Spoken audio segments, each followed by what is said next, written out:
నమస్తే రమగారు. నమస్తే జయ. రమగారు, పెళ్ళైపోయింది, కొన్ని సంవత్సరాలు అయిపోయినాయి. ఏమనిపిస్తుంది అంటే ఎప్పుడు లేవటం, వండుకోవటం, తినడం, పడుకోవటం, ఇంతేనా నా జీవితం అని ఒకలాంటి విసుగు అనిపిస్తుందండి.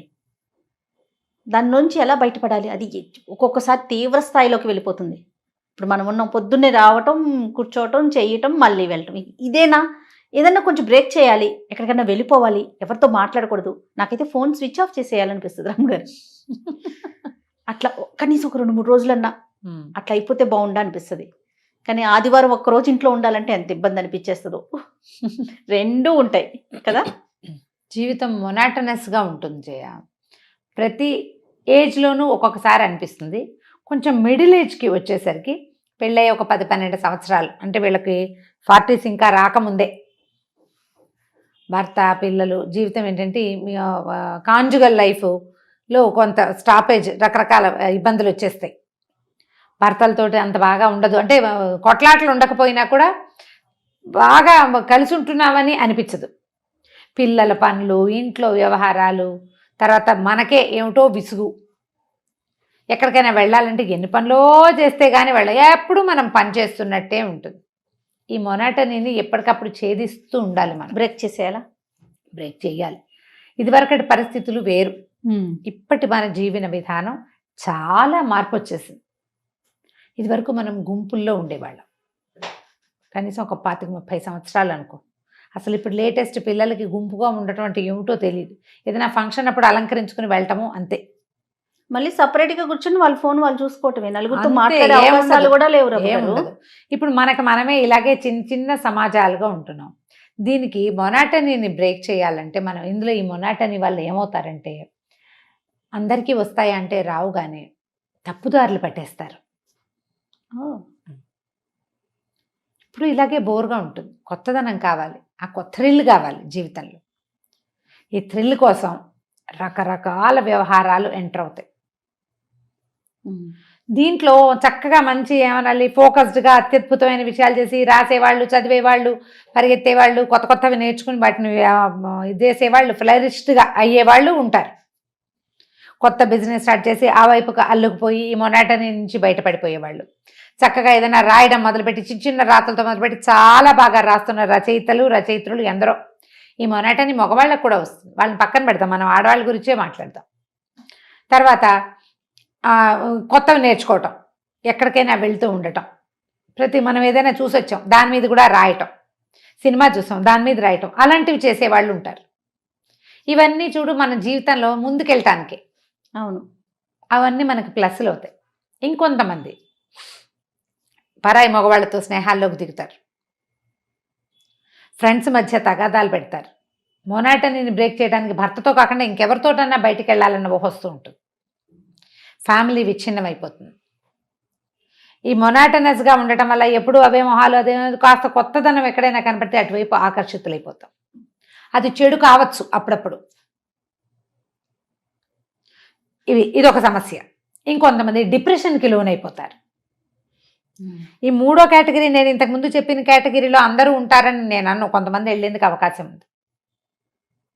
ఫోన్లలో ఎవరితోటైనా చాట్ చేస్తూ ఉండటం, ఎవరితోటో మాట్లాడటం, అంతే. అంటే తమ టైంని వేరే చోట ఎంగేజ్ చేసుకుంటారు. ఈ బోర్డమ్ మంచి అవ్వచ్చు, చెడు అవ్వచ్చు. ఈ బోర్డమ్ని జయించటానికి. రైట్.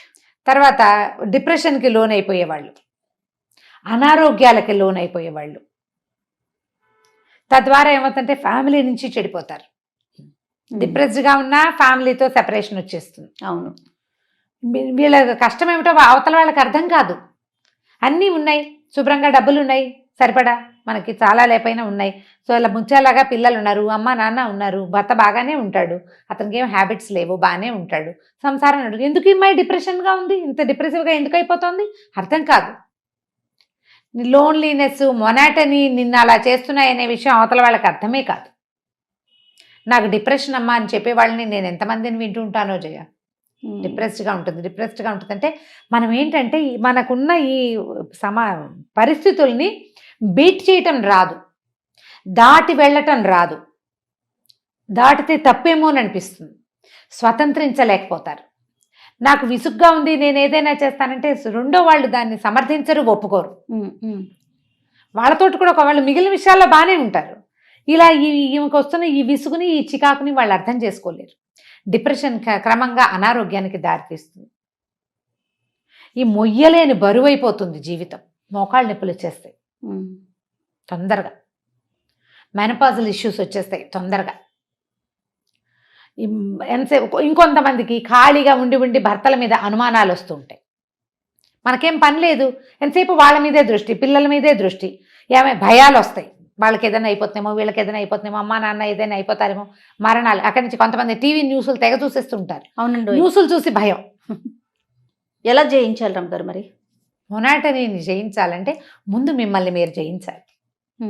నేను మొన్న చేసిన వీడియోలో నేను చెప్పలేదు అదే, నాకు కూడా అలాగే ఉంటుంది. దాని నుంచి ఎవ్వరూ తప్పించుకోలేరమ్మా. ఇది అందరికీ ఉండేది. బాగా బిజీగా ఉండి రోజస్తమానం పనిచేసి చక్కగా అంటే క్రియేటివ్ పనులు చేసే వాళ్ళకి కూడా మొనాటనీ వస్తుంది. నేను చెప్పట్లా, మంచి అంతే, మంచి సంపాదనలో ఉన్న వాళ్ళకి కూడా మొనాటనీ వస్తుంది. అద్భుతమైన కాంజుగల్, అద్భుతమైన దాంపత్య జీవితం, మంచి సంసార జీవితం ఉన్న వాళ్ళకి వస్తుంది. మొనాటనీ రావటం ఏంటంటే మనకి సమాజం చిన్నదైపోవటం వల్ల వస్తుంది. శరీరంలో హార్మోన్స్లో ఒక చిన్న ఇంబ్యాలెన్స్ ఏర్పడినా కూడా వస్తుంది. ఓకే. విసుగుదల జయించాలంటే మీరు ఏ బంధనాల్లో కట్టుబడి ఉన్నారో వాటిని లూజన్ చేసుకోండి. కొంచెం ఒక చిన్న హౌస్ వైఫ్ అనుకుందాం, మామూలు house wife, middle class family. మీకు సరదా వచ్చే ఏ విషయాన్నైనా తీసుకోండి. అది ఫ్యామిలీని ఇబ్బంది పెట్టకూడదు, మీ సేఫ్టీకి ఇబ్బంది కాకూడదు. కానీ సరదాలని ఒక లిస్ట్ అవుట్ చేయండి. సరదాగా బకెట్ లిస్ట్. చిన్నప్పుడు ఎప్పుడో చేయాలనుకున్నా. మన ఇలాంటి మాటలు చెప్తేనే లంగా ఓణీలు వేసుకోవాలని ఉండేది ఆవిడికి. ఓణీలు మొదలుపెట్టిన కొద్ది రోజుల్లోనే పెళ్లి చేసేసారు. అత్తగారు ఓణీలు వేసుకొని ఇవ్వలా, చీరలు కట్టించేశారు. చిన్నప్పటి నుంచి ఎర్లీగానే శారీస్ కట్టుకున్నారు. అసలు ఆకుపచ్చ లంగా, నల్ల ఓణి అవన్నీ సరదాలు ఉండేవి ఆవిడికి. నేను చెప్పేది దానికి ఏముంది ఇప్పుడు మొహమాటం. పెద్ద పెద్ద వాళ్ళు యాంకర్లు ప్రతి చోట లంగా ఓణీ జావేలే వేసుకుంటున్నారు. పెళ్లిళ్లలో కూతుళ్ళ ఓణీల ఫంక్షన్లో తల్లులు ఓణీలు వేసుకుంటున్న వాళ్ళు కనపడుతున్నారు ఇప్పుడు. అవును. మొహమాటానికి ఏముంది, ఏదైనా ఫంక్షన్లో వేసేసుకోండి. మా వాళ్ళంతా నవ్వుతుంది, గాడిద గుడ్డు, ఏం పర్వాలా. అద్భుతమైన సెలబ్రిటీల పేర్లు 5-6 కావాలంటే నేను లిస్ట్ ఇప్పుడు చెప్పట్లా. నేను ఇప్పుడు చెప్పను, వాళ్ళ పేరు ఎత్తడం నాకు ఇష్టం లేదు. నేను వాళ్ళని తక్కువ చేయటల్లా. బాగానే ఉంది, నాకు సరదాగానే ఉంది. సరదా పడండి దాని మీద. ఏమిటి ఈ వేషం అనుకోకండి. ఒంటి నిండా బట్టలు ఉన్నాయి కదా, చీర అయితే ఏమిటి, ఓణి అయితే ఏం తేడా? నేను డ్రెస్ వేసుకుంటే అందరు కొంతమంది అడిగారు, మీరు కూడా వేసుకుంటారు, ఏంటి డ్రెస్సులో తప్పు? అదేమన్నా టీషర్టా, అదేమన్నా ప్యాంటా? కాదుగా. అవునండి. చక్కగా ఒంటి నిండా బట్టలుగా ఇక్కడి నుంచి మొదలుపెట్టి చేతులు ఇక్కడ దాకా ఉండి శుభ్రమైన డ్రెస్ ఒంటి నిండా అంటే ప్రోగ్రామ్ ను బట్టి మనం డ్రెస్ ఉంటుంది. ప్రోగ్రామ్ కూడా కాదు, మీ ఇష్టం, అది నా చాయిస్. ఏనాటి మా నాయనమ్మ జయ, నాయనమ్మ పోయిందే 86లో. 86లో పోయిన మా నాయనమ్మ 82లో 87లో పోయారు. 81, 82లో పిల్లలు ఓణీలు ఎందుకు లాగు చొక్కా వేసుకో, ఒంటి నిండా పొట్టంతా కనపడుతుంది, పిల్లకి పొట్ట కవర్ చేసుకోవడం రాదని 82లో మా నాయనమ్మ, అప్పటికి ఆవిడ ఇంచుమించుగా 80 సంవత్సరాల వయసున్న ఆవిడ, లాగు చొక్కా వేసుకో అంటే చుడీదార్ వేసుకోవటం అనమాట. పంజాబీ డ్రెస్సులు అప్పుడు కొత్త, చక్కగా ఉంది, ఒంటి నిండా బట్టలు ఉన్నాయి పిల్లకి. ఆ ఓణీలు ఎందుకు, పొట్టంతా బయట, ఇవంతా బయట అనేవారు మా నాయనమ్మ. ఈ వెనకబడిన జాతిని ఏమనాలో అర్థం కాదు నాకు. ఒక చుడీదార్ వేసుకుంటే మీకు తప్పు. వీళ్ళకి ఇలాంటి పిచ్చ ఆలోచనల నుంచి బయటికి రండి అమ్మ. ఈ పిచ్చల్లో పడకండి. ఒంటి నిండా వేసుకునే బట్టలు ఏవైనా వేసుకోవచ్చు. మొనాటనీని జయించండి. మీకు 50 ఏళ్ళున్నా 70 ఏళ్ళున్నా పర్వాలేదు. అసభ్యకరంగా ఉంటే పోనీ నువ్వు మాట్లాడాలి, నువ్వు ఏదైనాను. అసభ్యత లేదు, ఒంటి నిండా బట్టలున్నాయి. నువ్వు ఎవరిని ఏమనగలవని ఎవరినైనా ఏమైనా అంటావో చెప్పు. మరి నీ సొంత పిల్లల మీద మనకి కంట్రోల్ లేదు కదా ఇప్పుడు. అట్లాగే ఉన్నారు రమ్మగారు. ఎందుకో ఈ పిచ్చి ఆలోచనలో నుంచి బయటకు వచ్చేయండి. మీ ఫ్యామిలీకి ఇబ్బంది కలగకూడదు, మీ సేఫ్టీకి ఏదీ రాకూడదు, అసభ్యతకి అవమానపడే రకమైన ప్రవర్తనకి వెళ్ళకండి. మీ ఆత్మగౌరవాన్ని, ఆత్మాభిమానాన్ని రక్షించుకుంటూ మీరు ఏ మొనాటనీలో నుంచి మీకు విసుగ్గా అవుతో దాంట్లో నుంచి చేంజ్ చేసుకోండి. నా సజెషన్స్ ఎప్పుడూ కూడా చాలా ప్రాక్టికల్ గా ఉంటాను జయ. నేను అవునండి. నా సొంత విషయంలో నేను ఏం చేయగలను నేను అదే చెప్తా గానీ నేను చెయ్యలేనివి నేను చెప్పట్లేదు. పొద్దున్నే నిద్రలేచి అంటే వాళ్ళంతా బంగారు తల్లులు. నేను పొద్దున్నే లేస్తాను కానీ అందులో లేవగానే స్నానం చేసి స్టవ్ ముట్టుకునే గుణం లేదు నాకు. ఆ బంగారు తల్లిని కానని చెప్తున్నాను నేను ఓపెన్ గా. ఎస్, మోస్ట్ ప్రాక్టికల్ థింగ్స్ ఈ రోజుకి కావాల్సిందే. ఇవాళకి ఏం కావాలి, అందులో మనం ఇబ్బంది పడకూడదు, మన కుటుంబం ఇబ్బంది పడకూడదు, మనం హాయిగా ఉండాలి. ఈ తలకాయ నొప్పులు, ఈ విసగట, దీన్ని బీట్అవుట్ చేయండి. నా పాయింట్స్ ఏంటంటే ఎక్కడికైనా అవుటింగ్కి వెళ్ళండి. ఇప్పుడు ఉద్యోగాలు నేనున్నాను రమ్మగారు, నా గురించి చెప్పండి. నువ్వే అవుటింగ్, మీ ఆయన పిల్ల అమ్మ అక్క కాదు, నాతో పద. ఓకే, అలా గ్యాప్ తీసుకోండి. ఫ్రెండ్స్ మన ఫ్రెండ్స్ తోటి ఒక 3-4 కలిసి వెళ్ళొచ్చు కదా. ఒక చిన్న ప్లేస్కి ఎక్కడికైనా వెళ్ళండి. బాధ్యతలు లేని ఒక 2 రోజుల జీవితాన్ని అనుభవించండి. ఇందులో బాధ్యత లేదా అంటే అసలు లేకపోవట్లేదు. మీ బాధ్యత మీ మీదే ఉంది, మీ కుటుంబ మర్యాద మీ మీదే ఉంది, మీ ఆత్మగౌరవం మీరే కాపాడుకోవాలి. ఈ బాధ్యతను తీసుకోండి. పిల్లలు, బట్టలు, భర్త, సామాన్లు, బ్యాగ్ పెట్టావా, అది పెట్టావా, ఇది పెట్టావా, ప్రశ్నల నుంచి 2 రోజులు బయటకు రండి. ఓన్లీ 2 days అని చెప్తున్నా నేను. ఇందులో మిమ్మల్ని బరి తెగించమని ఇవి నేర్పిస్తారా అలాంటి పిచ్చి ప్రశ్నలు వేస్తే పిలిచి మరీ పళ్ళు రాలగొట్టేస్తా. ఎవరైనా సరే ఇంటికి పిలిచి పళ్ళు రాలగొట్టేస్తాను. ఎందుకు రమ్మగారు బాగా కోపం వస్తుంది జయ నాకు. ఏమిటి ఒక హాయిగా ఫ్రీగా ఉండండి అంటే ఇవి నేర్పిస్తారు. ఏమిటి అవి నేర్పిస్తారు? నేనా బట్టలు ఇప్పుకుని తిరగమన్నానా? మంచిని తీసుకోలేకపోతున్నారు. ఎందుకంటే మీ బుర్రలో బూజుంది, మీ బుర్రలో పాత చింతకాయ పచ్చడి ఉంది 10 ఏళ్ల క్రితం. దాన్ని పారేయండి బయట. మనుషులుగా ఉండండి కనీసం. ఈ రోజున ఏది అవసరమో అది తీసుకోండి. ఖచ్చితంగా నేను నీతులు కాదు చెప్పేది, అవసరమైన విషయాలు. నేను చేయలేకపోతే చెప్పకూడదు, చేసేది కదా చెప్తున్నాను నేను. మరి గ్యాప్ తీసుకోండి. చిన్ననాటి స్నేహితుల్ని కలవండి, చిన్నప్పటి విషయాలు మాట్లాడుకోండి. ఏవైనా చేదు జ్ఞాపకాలు ఉంటే ఎక్కడైనా చెప్పి వాటిని లెట్అవుట్ చేసేసుకోండి. ఎవరో ఒకళ్ళకి చెప్పండి, మీకు మీరే చెప్పుకోండి. దేవుడి దగ్గర కూర్చుని మీ కష్టాన్ని చెప్పేసుకోండి. తలుపేసేసుకోండి, వాకిలి తలుపులు వేసేయండి. చక్కగా దీపారాధన చేసుకోండి. పువ్వులు పెట్టి బాగా అలంకరణ, పాయసం అవి ఇవి చక్కగా చేయండి. 2-3 స్వీట్లు దేవుడి దగ్గర కూర్చోండి. మీకు లోపల ఏ చికాకు, ఏ విసుగుతోటి మీకు మొనాటనస్గా అనిపిస్తుందో ముందు అది తెలుసుకోండి, దాన్ని బయట పెట్టేయండి. చక్కగా దీపారాధన చేసాం కదా, పాయసం అవి నివేదన పెట్టి పాయసం తినేయండి. తర్వాత ఎంత ఫ్రెష్గా ఉంటుందో చూడండి. ఓకే, చాలా ఫ్రెష్గా ఉంటుంది.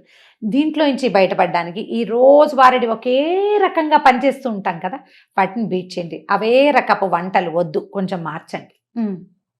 ఇంట్లో సామాన్లు అవి అన్ని ఎప్పుడు ఒకేలా ఉంటాయి అనుకోండి. సోఫాలు, కుర్చీలు వాటిని మార్చండి. కర్చన్లు మార్చుకోండి. ఏదైనా ఫ్రెష్ పువ్వులు ఇంట్లో కనపడేలాగా పెట్టుకోండి. మొక్కలు పెంచండి. ఇంట్లోనే కాస్త చక్కగా పచ్చటి మొక్కలు ఇవాళ ఇక్కడ హ్యాంగ్ చేస్తే రేపు ఇంకో చోట హ్యాంగ్ చేయండి. బెడ్రూమ్లో ప్రతిరోజు ఒక అగరబత్తి వెలిగించుకోండి. మీకు నచ్చిన వాసన ఉండేది, పర్ఫ్యూమ్స్ అవి కాకుండా సాంబ్రాణి పొగ వేసుకోండి. దానివల్ల కొంత ఫ్రెష్ ఫీల్ వస్తుంది. ఏ మొనాటనీని మీరు జయించాలని భావిస్తున్నారో ముందు అది ఏమిటో మీరు తెలుసుకోండి. మీకు విసుగ్గా ఉంది, అదిగా ఉంది, ఇదిగా ఉంది, ఏంటి నాకేం కావాలి అనేది మిమ్మల్ని మీరు ప్రశ్నించుకోండి. మొదట మనకి ప్రశ్న, ఆ సమాధానాన్ని మన దగ్గర నుంచి మనం రాబట్టుకోండి. ఆన్సర్ తెలిసిందనుకో, ఏదో తిక్కగా ఉంది నోట్లో, నీకు స్వీట్ తినాలనిపిస్తుందో కారమో పులుపో నీకు తెలియాలిగా. అంతేగా. అంటే నువ్వేం చేయాలి? మొదట నీ నోటిని, నిన్ను గురించి నువ్వు తెలుసుకోవాలి. తెలుసుకుని దాన్ని బీట్ చేయండి. ఏవైనా నేర్చుకోండి, ఏదైనా చదవండి. ఏదో డ్యాన్స్ నేర్చుకోవాలనిపిస్తే కూడా నేర్చుకోవచ్చమ్మా. 50 ఏళ్ళు కూడా డ్యాన్స్ కడ్డం కాదు. అవును, మన జయంతి రెడ్డి గారు భరతనాట్యం చేస్తారమ్మ గారు ప్రోగ్రామ్స్ లో. డాక్టర్ జయంతి రెడ్డి గారు ఎంత పెద్ద ఆవిడ, ఎంత సీనియర్ మోస్ట్ డాక్టర్, చాలా వెల్ నోన్ ఫెమిలియర్ డాక్టర్. ఈ పక్క ప్రపంచం అందరికీ తెలిసిన ఆవిడ. ఇప్పుడు వాళ్ళ అబ్బాయి ద్వారా ఆవిడ ఇంకా ఎంతమందికో తెలిసారు. చాలా మంచి డాక్టర్, మంచి పేరున్న డాక్టర్ కదా, పెద్దవారు కదా. ఆవిడ రిటైర్ అయ్యే 6-7 ఏళ్ళు అయిందేమో, మరి ఇంకా ఎక్కువైందో. అవును, మరి సరదా ఉంటే చక్కగా చేసుకోవచ్చు. ప్రధానంగా ఈ 3 పాయింట్లు. ఫస్ట్ మీ సేఫ్టీ, మీ కుటుంబ మర్యాద, మీ యొక్క ఆత్మగౌరవం, వీటిని వదలద్దు. మిగిలినవి ఏవైనా బీట్ చేయండి. సంసారము జీవితమే కాదు, నేను కూడా ఉన్నాను ఇందులో అనేది తెలుసుకోండి. ఆ నేను అని మీకు ఒక విపరీతమైన కోరికలు ఉన్నాయనుకోండి, ఒకవేళ ఫైనల్ టచ్ ఇది కూడా చెప్తాం. మీ సమాజానికి చెందనివి, లేదా సమాజం హర్షించనివి ఉంటే వాటిని చక్కగా ఒక షార్ప్నర్ పెట్టి తగ్గించేసుకోండి. ఇంత పొడుగు పెన్సిల్ని కూడా షార్ప్నర్ పెడితే మొత్తం చెక్కేసి ఇంత చేసేయచ్చు మనం. జీవితంలో మనకి విపరీతపు కోరికలే కాదు, జీవితం కూడా కావాలి. మనతో ముడిపడి ఉన్న మిగిలిన సమాజాన్ని గౌరవించాలనే ఆలోచనని పెంచుకోండి. సమాజంలో ఉన్నాము అనే జ్ఞానంతో ఉండాలి. ఈ పెద్ద పెద్ద విపరీతమైన కోరికలు ఉన్నాయి కదా, వాటిని చక్కగా తగ్గించి చిన్నవిగా చేసుకోండి. అవి తీర్చుకోవడానికి ప్రయత్నం చేయండి. బట్ విపరీతమైన కోరికల జోలికి వెళ్ళి వాటి కోసం పరుగు పెట్టాలని మరీచికల వెనకాల పరిగెత్తి ఆ పని చెయ్యొద్దు. ఇబ్బందులు తెచ్చుకోవద్దు. మీరు ఇబ్బందులు తెచ్చుకోవద్దు, కుటుంబాన్ని రోడ్డు మీద పెట్టద్దు. రైట్. జాగ్రత్తగా చేస్తే మొత్తం బోర్డంని జయించేయచ్చు. ట్రై చేసి చూడండి. Super super. నమస్తే రమగారు. నమస్తే జయ.